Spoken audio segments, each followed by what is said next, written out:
नमस्कार दोस्तों साथियों, शब्दों की उस जादुई दुनिया में आपका हार्दिक स्वागत है जहां हर कहानी एक एहसास है, हर पात्र जिंदगी का आईना और हर घटना हमें कुछ नया सोचने पर मजबूर कर देती है। आज हम लेकर के आए हैं हिंदी के प्रसिद्ध साहित्यकार राजेंद्र यादव की चर्चित कहानी मेहमान। यह कहानी केवल एक मेहमान के आने की घटना नहीं है, बल्कि मध्यम वर्गीय परिवार के संघर्ष, आत्मसम्मान, आर्थिक तंगी और मानवीय संवेदनाओं का सजीव चित्रण है। कहानी हमें यह सोचने पर मजबूर करती है कि रिश्तों की असली नींव दिखावे में नहीं, बल्कि प्रेम, अपनापन और समझ में होती है। तो आइए शुरू करते हैं आज की कहानी। वे आएंगे, इस बात का तनाव मेरे ऊपर सुबह से सवार था, लेकिन जब वे आ गए तो यह भी पता नहीं चल सका कि किसी सवारी से आए हैं या पैदल। दरवाजे पर बहुत ही हल्के से ठक ठक हुई। मुझे उनका इंतजार था, इसलिए फौरन समझ गया कि वे ही हैं। लगा जैसे नीचे एक बहुत लंबी गाड़ी आ खड़ी हुई है और वे उससे उतरकर ऊपर चले आए हैं। मैंने अपने हिसाब से घर काफ़ी संवार दिया था, लेकिन जब ठक ठक हुई तो घबरा कर चौंक उठा। साथ ही मुझे लगा कि आवाज़ में ही ऐसा कुछ महान और शालीन है कि उनके सिवाय और कोई हो ही नहीं सकता। मैंने इशारे से पत्नी को बताया, वे आ गए हैं। लपक कर दरवाज़ा खोला। बड़ा भव्य वेश था, कुर्ता धोती, कंधों पर कीमती शॉल, बड़ा प्रभावशाली मोहक चेहरा, खुली हुई आत्मीय प्रसन्न मुद्रा, शायद एक प्रभामंडल बिखेरती सी अपने भविष्य के व्यक्तित्व की। जैसी मैं कल्पना किया करता था, ठीक वही रूप था। मैंने नमस्कार के साथ कहा, मैं आपकी ही प्रतीक्षा कर रहा था। लगा कुछ और कहना चाहिए था। वे बड़े ही सहज अपनेपन से मुस्कुराए, मेरे कंधे पर हल्के से हाथ रखा और भीतर आ गए। सभी हैं जी, मैंने हकलाहट रोक कर कहा। हम सब आपके इंतजार में ही थे, लेकिन आपके आने का पता ही नहीं चला। मैं तो सुबह से कई बार नीचे सड़क पर झांक आया था, हर आहट पर कान लगाए बैठा था। 2 बार पान वाले की दुकान तक हो आया, उससे भी कहा कि हमारे एक मेहमान आने वाले हैं, कोई आकर पूछे तो घर बता देना। लेकिन हो सकता है मैंने यह सब उनसे न कहा हो और सुबह से अब तक की अपनी परेशानी को दोहरा भर लिया हो। मन ही मन कहा, इतना ही हो। पता तो था ही कि आप आज आएंगे। कल भी सोचा था कि शायद एक दिन पहले चले आएंगे। अकेले ही हैं? हाँ भाई, अपना कुछ ठीक थोड़े ही है। उन्होंने शायद रमते राम शब्दों को दबा लिया। किस दिन कहाँ होंगे, बस इतना पता होता है। मैं आगे आगे चलता हुआ हाथ धोने की मुद्रा में मुट्ठियां मसलता सा उन्हें लिए हुए अंदर आ रहा था। कोई सामान नहीं है? सामान? वे संयत से हंसे। तुम्हारे यहाँ सामान लेकर आता, देख रहा हूँ तुमने काफी कुछ जमा लिया है।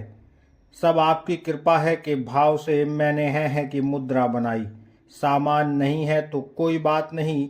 यह पुष्पा कहाँ चली गई?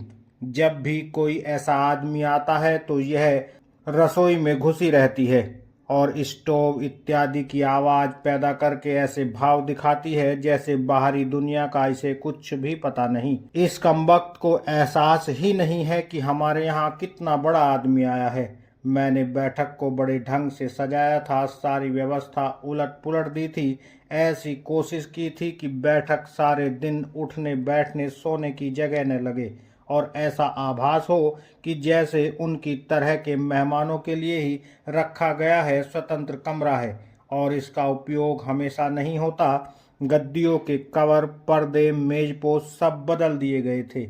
मेज पर घड़ी और किताबें रख दी गई थी। ये किताबें अभी तक चारपाई के नीचे बंधी धूल खा रही थी। कुछ नई किताबें मंगा लाया था, पुरानी से चुनकर निकाली थी। बीए में पढ़ी गोल्डन ट्रेजेडी और रस्किन के निबंध मुझे मेज पर रखने लायक लगे थे। पेन, स्वान इंक, कुछ पत्रिकाएं, फूल खिले कांच का गोल पेपरवेट, सभी झाड़ पोंछ कर रखे थे। हर चीज के वे हिस्से छुपा दिए थे जो मुझे खुद फूहड़ लगते थे। आज का अखबार बड़े ढंग से मेज पर रख दिया था, जैसे उसे पढ़ते पढ़ते ही मैं दरवाजा खोलने गया था किसी गंभीर लेखक की मोटी सी किताब यूं मेज पर डाल दी थी कि लगे रात को मैं इसका अध्ययन कर रहा था। रबर वाले स्लीपर भी लापरवाही से मेज के नीचे व्यवस्थित कर दिए थे। मेरा सारा घर उन जैसे बड़े मेहमान लायक भले ही न हो, मगर मैं ऊंचे मूल्यों में संतोष खोजने वाला व्यक्ति हूँ, यह प्रभाव मैं उन पर डालना चाहता था। वे संतोष और हल्की थकावट से आकर कुर्सी पर बैठ गए। उन्होंने बड़े आराम से दोनों पांव ऊपर समेट लिए और मुझे बेचैनी होने लगी कि पुष्पा अभी तक क्यों नहीं आ रही। मुझे अपनी बैठक, मेज, कुर्सियां, सारा घर बहुत ही बेकार और साधारण लगने लगा। चाहे कुछ कर लो, यह घर एक फर्नीचर क्लर्क का घर लगता है, उन जैसे सम्मानित मेहमान के लायक बिल्कुल भी नहीं। यह अनुभूति मुझे उनके भीतर कदम रखते ही होने लगी थी। हालांकि हफ्तों से मैं अपने मन को भी समझा रहा था कि जैसा बेकार सब कुछ मैं सोच रहा हूँ, वैसा सब मिलाकर शायद नहीं है। फिर बड़े लोग दूसरों की मजबूरियां समझते हैं और ऐसी छोटी मोटी बातों पर बिल्कुल भी ध्यान नहीं देते। लेकिन अब लगा इन कुर्सियों को तो इनके घर के ईंधन के काम में लिया जाता होगा। हालांकि फौरन ही मैंने अपने को सुधार लिया। इनके यहाँ ईंधन थोड़े ही जलता होगा। बिजली और गैस के नए से नए साधन होंगे, लेकिन निश्चय ही ऐसे पर्दे और मेजपोश से इनके यहाँ फर्श पोंछे जाते होंगे। ऐसी किताबें तो इनके यहाँ के बच्चे और नौकर पढ़ते होंगे। इनके नौकरों के घर मेरे घर से लाख दर्जे अच्छे होंगे। यह इनकी महानता ही है कि ऐसे आराम और बेतकल्लुफी से आकर बैठ गए हैं। मैं अपनी बेचैनी छिपाने के लिए एक बार बालकनी में घूम आया। व्यर्थ पड़ी दिया सलाई की सीख को बाहर फेंक दिया। नीचे झांक कर देखा, मकान मालकिन बड़े बेहया ढंग से बैठी कपड़ों में साबुन लगा रही थी। इस मूर्ख को क्या पता कि ऊपर मेरे यहाँ कौन बैठा है। बड़ा अपने को लाट साहब लगाते हैं ये लोग। यहाँ मत गंदा करो, यहाँ कोयला मत कूटो, सीढ़ियों में चारपाई मत रखो, एक दिन किराया न दो तो घर छोड़ने की धमकी। तुम्हारे जैसे 20 मकान खरीद कर फेंक दें ये। अपने स्कूटर की ऐसे सफाई करेंगे जैसे एरावत को नहला रहे हों। इनके पास दर्जन भर एक से एक खूबसूरत गाड़ियां हैं। माफ कीजिए, मैं अभी आया, मैंने धीरे से कहा और डरते हुए से चौके में चला गया। पुष्पा, तुम भी अजीब औरत हो, झल्लाकर गला भींचते स्वर में मैंने उसे झिड़का। वे आ गए हैं और तुमने अभी तक साड़ी भी नहीं बदली। आ गए? पहले तो वह चौंकी, फिर अपनी उसी व्यस्तता से बोली, अभी बदलती हूँ, चाय का पानी रख दूँ? लीजिए साहब, अब चाय का पानी रखा जाएगा। भीतर वे बैठे हैं और यहाँ अब चाय का पानी रखने की शुरुआत होगी। प्लेटों में मैंने मिठाई नमकीन पहले ही रख दिए थे। उन्हें एक बार फिर से देखा। एक एक प्लेट में इस तरह फैला फैला कर रखा था कि कम न लगे। फिर भी लग रहा था कि बेहद कम है और घर का दिवालियापन उजागर होता है। फल सुबह नाश्ते में दिए जाते हैं या खाने में, मुझे याद ही नहीं आ रहा था। पलंगपोश आज ही संदूक से निकाल कर बिछाए थे और उनकी तहों वाले निशानों को देखकर कोई भी यह समझ सकता था कि ये रोज नहीं बिछाए जाते। मैंने हाथ फेर कर सलवटें ठीक की, एक तरफ के छेद को सावधानी से दबा दिया। फिर भी संतोष नहीं हुआ कि कचोट लिए मैं बैठक में आ गया। वे अखबार फैलाकर कुछ देखने लगे थे। हाँ, उन्हें तो देश विदेश की जानकारी रखनी होती है। एक निगाह में सारी परिस्थिति भांप जाते होंगे। हमारी तरह शुरू से आखिर तक पढ़कर भी बात समझ में न आने की शिकायत उन्हें थोड़ा ही होती होगी। उनकी महत्वपूर्ण एकाग्रता में मैंने बाधा दी है। क्षमा भाव से मैं कुर्सी पर जरा सा टिक कर बैठ गया। समझ में नहीं आया क्या बात करूं। आपको तकलीफ तो नहीं हुई? यही सवाल उस समय सूझा।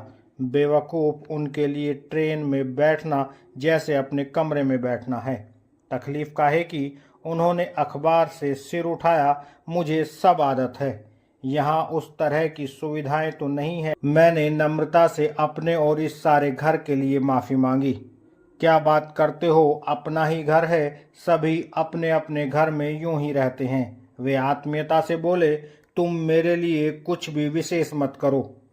जी, वो तो मैं जानता हूँ, मैंने हल्के संतोष से कहा। आप महान हैं इसलिए ऐसा कह रहे हैं, वरना क्या मैं जानता नहीं कि आप कैसे रहते हैं, कैसे हैं और यह सब कितना तुच्छ है। एक क्षण को लगा हो सकता है जैसी बेचैनी मैं महसूस कर रहा हूँ वे बिल्कुल भी न कर रहे हों और सचमुच आराम से हो। मैं नीचे पैरों की तरफ देखने लगा। लो, अभी तक मैं नंगे पांव ही घूम रहा था। जाने क्या सोचेंगे। बौखलाकर एकदम कुर्सी के पास रखे स्लीपर पहनने की इच्छा हुई, लेकिन बहुत साफ हो जाएगा। धीरे और बेमालूम तरीके से पहनूंगा। उंगलियां और अंगूठे से ऊपर सरकाते हुए मैंने पूछा, आप नहाएंगे या मुंह हाथ धोएंगे। बात मुझे खुद बहुत बेवकूफ़ी की लगी। हो सकता है इस समय वे चाय ही पीते हों, कुछ तो पिलाना ही चाहिए था। सब कर लेंगे भाई, यहीं तो हैं, वे आत्मीयता से बोले। पुष्पा जी नहीं दिख रही। तुम्हारे एक आध बच्चा भी तो है न, कहीं पढ़ता है। जी वह स्कूल गया है, पढ़ता है, क्या करें, यहाँ कोई अच्छा स्कूल ही नहीं है। हमने तो बहुत कोशिश की, हालांकि मैंने उसे अपनी हैसियत से ऊंचे स्कूल में दाखिला करवा रखा था और अच्छे स्कूलों के खर्चों को सोचकर उनके बारे में पता भी नहीं लगाया था। जिस स्कूल में इस समय वह था उसे लेकर अपनी तरह मुझे गर्व भी था, लेकिन इस समय मुझे लगा जैसे वह अनाथालय में आता हो। बोला, दोपहर को बस छोड़ जाएगी। सोचा पता नहीं आज पुष्पा को समय भी मिलेगा या नहीं कि जाकर उसे स्कूल से लिवा आए। सहसा पुष्पा ने कमरे में प्रवेश करके मुझे उबार दिया। वह चाय की ट्रे लेकर आई थी। उन्होंने ऊपर समेटे हुए पांव एकदम नीचे रख लिए, जूते टटोलते हुए से उठ खड़े हुए। नमस्ते पुष्पा जी, कैसी हैं आप, बैठे रहिए न, कहते हुए मैंने बढ़कर पुष्पा के हाथ से ट्रे ले ली। उसे सावधानी से मेज पर रखकर उससे कहा, तुम भी बैठो ना। वह साड़ी का पल्ला सिर पर ठीक करके नमस्कार कर चुकी थी। आपने बड़ा इंतजार कराया, यह तो 2 हफ्तों से परेशान थे कि आप आएंगे। उन्होंने मेरे कंधे पर हाथ रख दिया। ये तो इनकी आदत है। हाँ, यही तो मैं कहती हूँ कि आ रहे हैं तो आएं, उनका घर है, उसे लेकर इतना तूफान मचाने की क्या जरूरत है। देखिए, मैं तो आपके लिए कुछ भी खास नहीं करूँगी। जैसे हम खाते हैं रहते हैं उसी तरह आपको भी रहना होगा। तुम तो झाड़ू लगवाओगी इनसे, मैंने दांत भींच कर दोहराया। न मेहमान की हैसियत देखती है न उम्र, यह बात जरूर कहती है। कहा था साड़ी बदल आओ, लेकिन उसी में चली आ रही है। कोई ख्याल ही नहीं कि कौन आया है, कहाँ से आया है। हाँ हाँ, सो तो है ही। मेहमान की इस बात के जवाब में पुष्पा केतली से टिकोजी उतारती हुई कह रही थी, हम तो देखिए किसी के लिए कुछ कर भी नहीं सकते। साधारण सी हैसियत वाले लोग हैं, दाल रोटी खाते हैं, वही आपको भी दे देंगे। जी हाँ, सब बता दीजिए कि हम तो भूखे मरते हैं। ये मिठाई और नमकीन सिर्फ आपके लिए ही ले आए हैं, वरना हमें कहाँ नसीब। इनसे कहकर कोई अच्छी सी नौकरी लूंगा और फिर इसे मिठाई और फलों से ही ने लाद दिया तो मेरा नाम नहीं। इस औरत से मैं इसलिए परेशान हूँ कि मुझे कहीं भी सहयोग नहीं देती। हमेशा यही सिद्ध करेगी जैसे कि मैं दुनिया का सबसे बड़ा बेवकूफ़ और कम हैसियत वाला आदमी हूँ। और जो हमारे यहाँ आया है वह सड़क पर सफाई करने वाला जमादार, यह शायद जानबूझकर मानने को तैयार नहीं है कि इनके हमारे यहाँ आने का क्या अर्थ है। इससे हमारी इज्जत कितनी बढ़ी है, जाने कितने ऊंचे यूं तो इनके संपर्क है। वह तो इनकी कृपा है जो यहाँ आ गए हैं, वरना अशोका और ताज में रुकने वाले आदमी हैं। इस समय यहाँ यूं कुल्हड़ छाप चाय नहीं पी रहे होते। इस समय इनके चारों तरफ 6 बैरे मंडरा रहे होते। सेक्रेटरी बैठा सारी हिदायतें नोट कर रहा होता। टेलीफोन घनघना रहे होते। नीचे लकदक वर्दी में बैठा ड्राइवर झटके से निकलकर दरवाजा खोलता और मुझे फिर लगा जैसे नीचे सड़क पर हवाई जहाजनुमा गाड़ी खड़ी है। मैं कुछ कुछ अपराधी और कुछ कुछ झल्लाए मन से प्लेटें ट्रे में से निकाल निकाल कर बाहर रखने लगा। मिठाई नमकीन मैं मोहल्ले की सबसे अच्छी दुकान से लाया था, लेकिन इस समय सब एकदम घटिया और बदसूरत लग रही थी। उनमें बाजार की गंध थी। प्लेट प्याले हमारे यहाँ एक भी ऐसे नहीं कि उनमें ढंग से आदमी को कुछ दिया जा सके।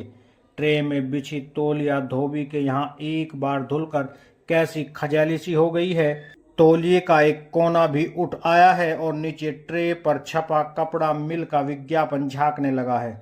सोचेंगे इन्होंने मुफ्ती ट्रे लाकर रख छोड़ी है। मैंने फुर्ती से वह कोना दबाकर उसे ढक दिया।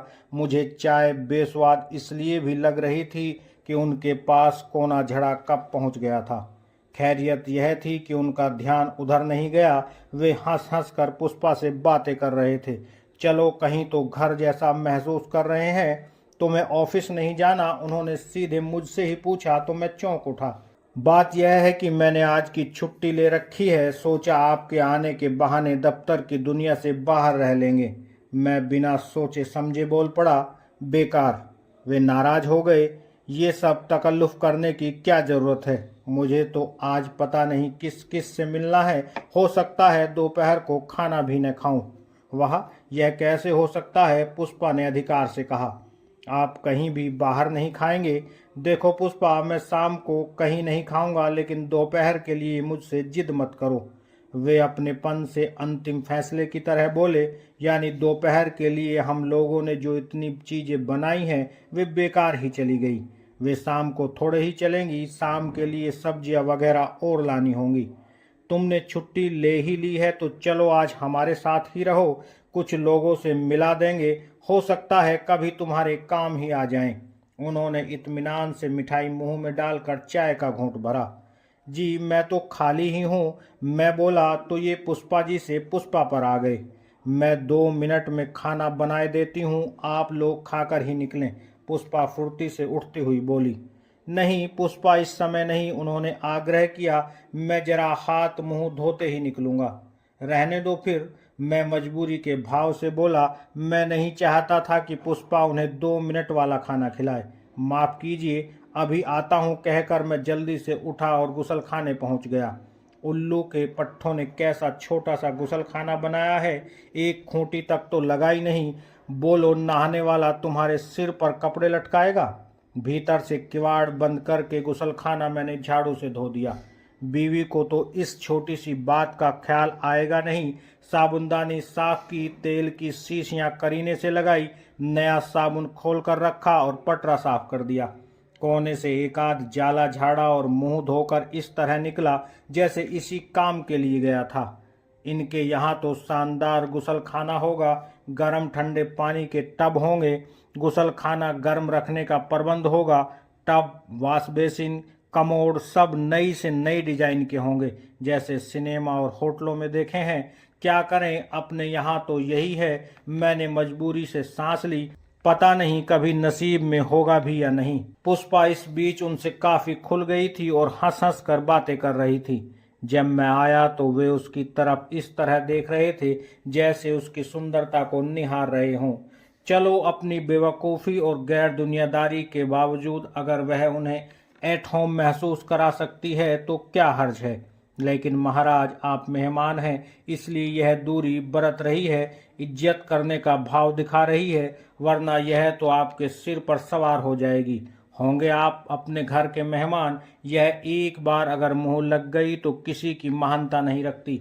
आपको पता नहीं है यह कितनी उज्जड़ और गवार है। न किसी को महान मानती है न मेहमान। चाय पी जा चुकी थी। मुझे पता है पुष्पा ने एक बार भी इनसे किसी चीज को लेने का आग्रह नहीं किया होगा। जो खुद ही ले लिया सो ले लिया। आप संकोच करें तो आपकी बला से। अजीब खुदगर्ज औरत से पाला पड़ा है मेरा। मैं अगर जरा हाथ खींच लूं तो न घर में कोई व्यवस्था रहे। घर के ज्यादातर काम अपने जिम्मे लेकर मैंने इसकी आदतें खराब कर दी हैं। अगर शुरू से ही सख्ती रखता तो एकदम सीधी रहती। उन्होंने कंधों का चादर उतारकर कुर्सी की पीठ पर रखते हुए गुसल खाने की ओर जाने के भाव से पूछा, यहाँ आसपास टेलीफोन तो होगा? मुझे अपने आने की खबर करनी थी। 2-1 लोगों को, तुम्हारे सिवाय किसी को भी नहीं बताया। अजी लोग चैन लेने देते? जी यहाँ तो नहीं है, बाहर निकलेंगे तो बेकरी वाले के यहाँ से कर लेंगे। मैं अपराधी की तरह बोला। उन्होंने सिर्फ मुझे ही सूचना लायक समझा। इस बोझ से झुककर मैंने सोचा, आप चाहे तो शाम तक यहीं टेलीफोन लगवा सकते हैं। आपके परिचय प्रभाव क्या कम है? आप क्या नहीं कर सकते?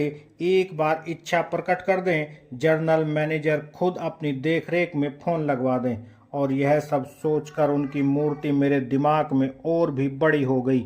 इसी तुलना में पुष्पा मुझे और भी फूहड़ और कमीनी लगी। साड़ी लपेटने का यह भी कोई ढंग है? लगती है जैसे साहब लोगों की आया हो। उनके ऐश्वर्यशाली वातावरण के बीच जब मैंने उसे रख कर देखा तो लगा जैसे वह चंदा मांगने वाले शरणार्थी औरतों जैसी लगती है। लेकिन यह मुझे शुरू से ही लग रहा था कि वह जानबूझकर उन्हें महान आदमी मानने से इनकार करती रही है। ऐसा बड़ा आदमी मेरे यहाँ मेहमान है, यही सोचकर थोड़ी बहुत इज्जत मुझे भी बख्श देती तो क्या टोटा पड़ जाता। लेकिन उस कूड़ मगज से ऐसी उम्मीद ही बेकार है। वहीं खड़े खड़े ही पुष्पा कहीं इशारा न कर दे, गुसलखाना इधर है, चले जाइए। इस डर से मैं आगे आगे ही हो लिया, इधर आइए आपको गुसलखाना दिखा दूं। जैसे ताजमहल हो, लेकिन मैं उन्हें आगे आगे वहां तक छोड़ आया। मैं अभी गर्म पानी लाता हूँ। मैं रसोई की तरफ लपका केतली में पानी खोल रहा था, उसे बाल्टी में उड़ेल कर आया तो भीतर वे ठंडे पानी से ही हाथ मुंह धो रहे थे। मैं घबरा उठा, अरे अरे ये क्या कर रहे हैं, यह गर्म पानी है। जब उन्होंने दरवाजा बंद कर लिया तो मैं पुष्पा के पास आया, वहां से बर्तन तो उठा लो। अगली बात दबा गया, बेकार इस समय चकचक होगी। अभी उठा लेती हूँ, आप शाम के लिए सब्जी लाकर रख देना।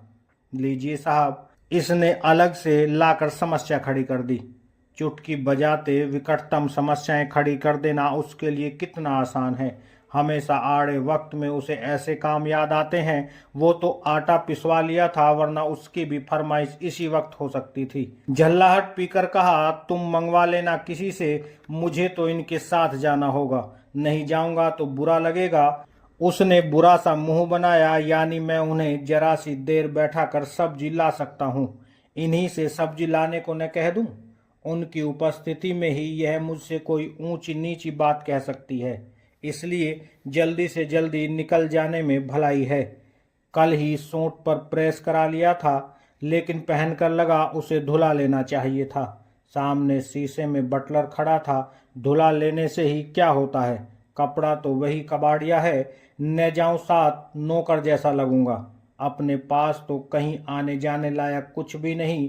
कोट की बाहों से कमीज के गंदे कफ कॉलर ढकते हुए भी ख्याल रहा कि यह कोई ढके हुए थोड़ा ही रहेंगे।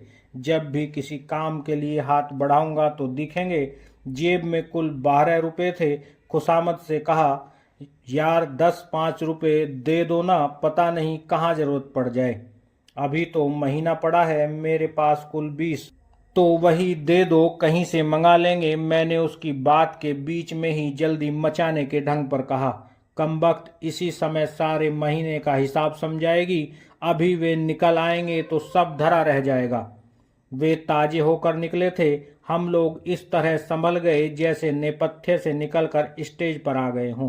कंघे में मैल और जनाने बालों का गुच्छा उलझा था। उन्हें हाथ से साफ करके कमीज से पोंछते हुए तेल की शीशी लिए बाहर बैठक में निकल आया। गोले का तेल है, मैंने इस तरह बोतल पेश की कि अगर चाहें तो वे न लें। चलिए आपको भी घुमा लाएं, वे हंसकर पुष्पा से बोले। ये अब कहाँ, आपको तो पता नहीं कहाँ कहाँ जाना होगा। मैंने इस तरह प्रतिवाद किया जैसे वह सचमुच ही चलने को कह सकती है। भीतर गहरी सांस ली। काश मेरी बीवी ऐसी होती कि आप जैसे आदमी के साथ चलती, पढ़ी लिखी और सलीके वाली। छुरी कांटा पकड़ना तक तो आता नहीं है, मैं भी कहाँ जानता हूँ, लेकिन इसे तो ढंग के बाल बनाने भी तो नहीं आते। आते वक्त कुछ केले संतरे लेते आइएगा। लीजिए साहब। निकलते निकलते एक फरमाइश दाग ही दी, कद्दू काशी फल के लिए नहीं कहा। मन हुआ वापस जाकर दोनों हाथों से गला दबा दूं। अरे जिससे सब्जी मंगाओगी उससे यह सब नहीं मंगा सकती, क्यों मेरी फजीहत करने पर तुली हो। 2-4 आने ज्यादा ही तो दे जाएगा न वह। मैं अनसुनी किए एक तरफ हटकर खड़ा रहा। यह बेखबर अपने मसूड़े दिखाती उनसे जल्दी आने को कहती रही। इसके चेहरे का भाव कितना सख्त है। वह कहीं और खाकर न आने का अनुरोध कर रही थी। सड़क पर मैं उनकी बोनी छाया की तरह चल रहा था। काश सड़क पर निकलते ही गंदी नालियां, खाली टीन, कागज के थैले न पड़े होते। आसपास के बच्चे कुछ तमीजदार ढंग के कपड़े पहने होते और औरतें पेटीकोट ब्लाउज पर कुछ और भी डाल लेती। कुत्ते झबरे और खूबसूरत होते। बाहर निकलकर मैंने कुछ इस तरह देखा था जैसे उनकी जहाज गाड़ी को तलाश कर रहा हूँ। इस गाड़ी का एहसास मेरे दिमाग पर लगातार खुदा हुआ था।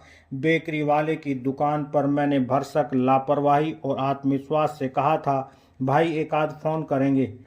कभी 10 पैसे का बिस्कुट भी न लेने आने वाले इस आदमी को बेकरी वाले ने भी आश्चर्य से देखा था। घड़ी पर लहराती कुर्ते की भव्य आस्तीन वाले हाथ से टेलीफोन उठाकर वे डायल घुमाने लगे।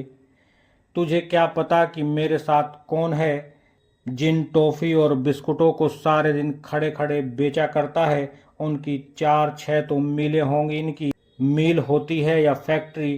तुम जैसे नौकर इनके ऑफिस में घुसने की हिम्मत नहीं कर पाते होंगे। हो सकता है किसी मिनिस्टर कमिश्नर से ही बोल रहे हो। नहीं जी, मुझे यहीं ठहरना था, अपना ही घर है। पता नहीं उधर कौन है, एक अच्छी सी नौकरी मुझे नहीं दिला सकते। 2-3 फ़ोन किए। मैंने जल्दी से रुपया निकालकर दुकान वाले की तरफ बढ़ा दिया। अरे अरे, वह कहते ही रह गए। उनकी जैकेट के बटन ही नहीं खुले थे।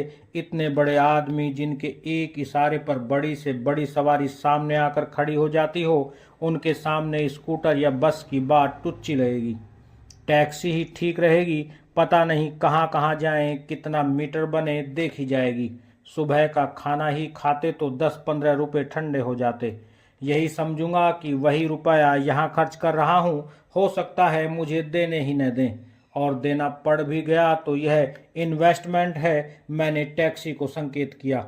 उनके बार बार आग्रह के बावजूद मैं उनकी बगल में न बैठकर ड्राइवर के साथ ही बैठ गया। दिल्ली की टैक्सियों की हालत भीतर से इतनी खराब है, यह मैंने पहली बार देखा। फटी गंदी गद्दियाँ, खटर खटर चूं चूं की आवाज़ें, पहिए चाहे जिस स्पीड से चले लेकिन मीटर पर पैसे स्पुतनिक की स्पीड से आते हैं। हर बार पैसे बदलने पर मेरे दिल में खटखट होता था। बैठे बैठे व्यर्थ ही पुष्पा पर गुस्सा आने लगा। कितनी कमीनी है, मैंने यूं ही सोचा। समझ में नहीं आ रहा कि उनसे क्या बात करूं। कुछ नहीं, इन बीवी बच्चों और गृहस्थी ने किसी भी लायक नहीं छोड़ा। लगा जो कुछ भी बोलूँगा वह निहायत ही छिछला और व्यर्थ होगा। सोचेंगे। रहा यह टकियल क्लर्क ही। पता नहीं कैसे उस क्षण में मैं पीछे वाले मेहमान को एकदम भूल गया। गवार, जाहिल।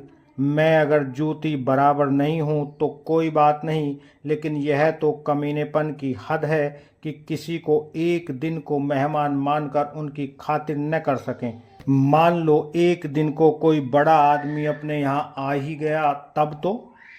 और यहीं पर यह कहानी समाप्त हो जाती है। दोस्तों, साथियों, अगर ये कहानी आपको पसंद आई हो तो इसे लाइक करें, हमारे चैनल को सब्सक्राइब करें। आगे फिर एक नई कहानी के साथ आपसे मिलते हैं। तब तक के लिए दीजिएगा इजाज़त। जय हिंद, जय भारत।